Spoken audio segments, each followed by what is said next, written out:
চলোৱাটো ধেমালি নহয় বুজিছা। চোৱা ৰোড কেনেকুৱা আছে, কেনেকৈ চলাব লাগিব চোৱা।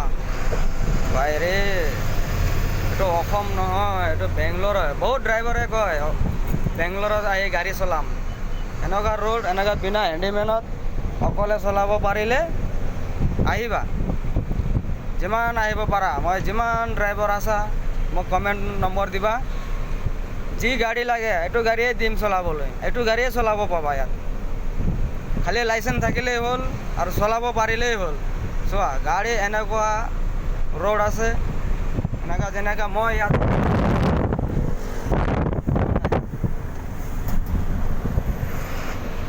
চব চাই চিন্তি চলাব লাগিব। এইফালৰ পৰা বাছ আহি যাব, কি আহি যাব, চব মেইনটেনেঞ্চ কৰি চলাব লাগিব।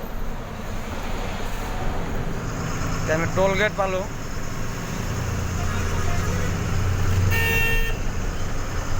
টোল গেট পাইছোঁ বুজিছা। মই অকলে চলাই আছোঁ, 10 বছৰ হৈ গ'ল বেংগলোৰত গাড়ী চলাই আছোঁ। হ'ব বাই।